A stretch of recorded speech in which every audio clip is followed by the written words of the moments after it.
Okay, let's talk about is this what you mean? Let's look at the questions first. What is the most likely time frame this political cartoon was first published? Well, I mean, you can sort of tell by the way people are dressed. It looks, I don't know, like anywhere from the 1920s to the 1960s.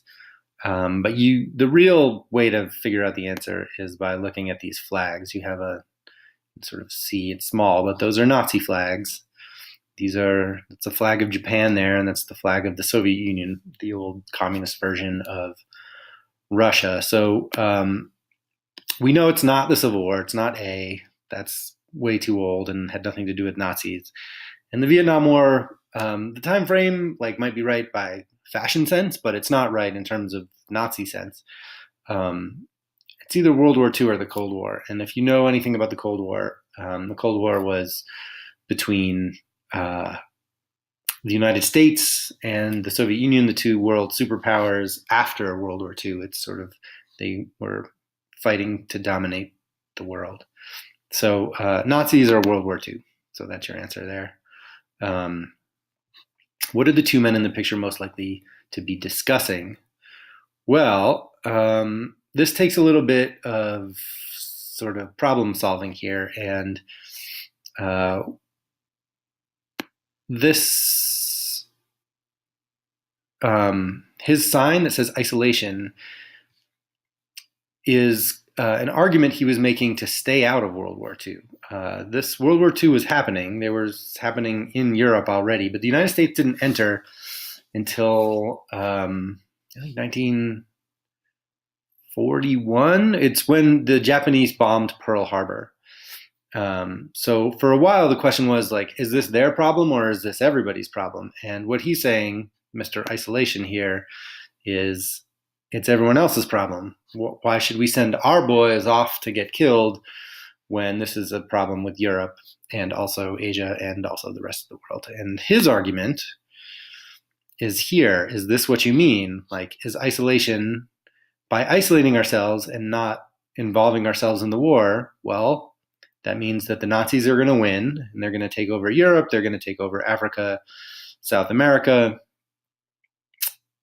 Japan will take over Australia, and then we'll have the Russian/Soviets over here. And the only thing that will be left isolated is us, the United States, parts of Canada. I don't know why the Nazis get to have that part of Canada, but Mexico and some parts of Central America. So the thing they're discussing is whether or not the United States should enter World War II. It's not how best to combat the worldwide threat of communism, because although there is a communist flag here, there's also Nazi flags here. So this isn't just about communism.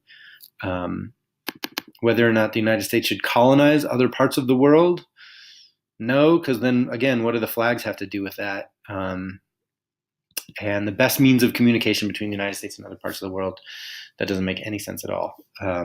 So it's got to be that. So 2 or 3 things you notice about the graphic. Well, one, just looking at this, who's a more trustworthy dude? The shorter, fatter guy who looks like he's about to cry, or the looks like he's even wearing cool aviator sunglasses, the wise gentleman with the mustache who's reasonably pointing to the map on the wall. So the first thing I noticed is that whatever this guy is saying, I'm supposed to believe. That's like a sort of a technique to make the guy making the bad argument look kind of pathetic. And he's balding too. I mean, come on, guy. How can you have opinions if you look so ridiculous? What else do I notice? I notice this map is literally in black and white. I don't know if that's like a racist thing there, but we'll give it the benefit of the doubt here, that the rest of the world is black, as if the light has disappeared from them. That's the thing we don't want to be, and it's the thing that has happened to the rest of the world if we don't enter it. He's helpfully holding a sign that explains what his position is, just says isolation. It's not any sort of complicated, nuanced, advanced, intelligent argument. He's just saying, stay out of it. Okay, so what's the main idea? The graphic's main idea is that isolation won't work, that isolation, keeping ourselves out of the war, is only going to lead to serious and scary isolation. It's just gonna, it's the consequences of isolation are really serious. You could even say that the world depends on it, which might be an exaggeration, but might actually not be an exaggeration about World War II and the United States participating in it. So the main idea is, I mean, really in one sentence, the main idea is we should get involved in World War II. That's what the main idea is. And two conclusions you can draw. Well, one, that there was, from just looking at this whole cartoon, that there was a big discussion. It wasn't super obvious at some point that we were going to enter the war. And in fact, that's true until the Japanese over here bombed Hawaii. It wasn't clear that we were going to enter the war. Another conclusion you could draw is that, I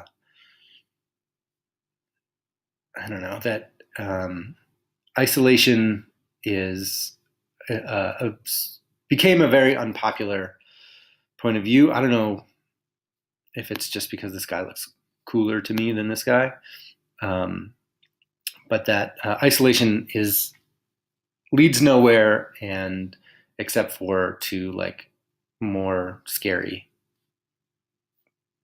potentialities. No, that's not the word I wanted. It leads to a more scary world if we isolate ourselves. Okay, that's all. The end.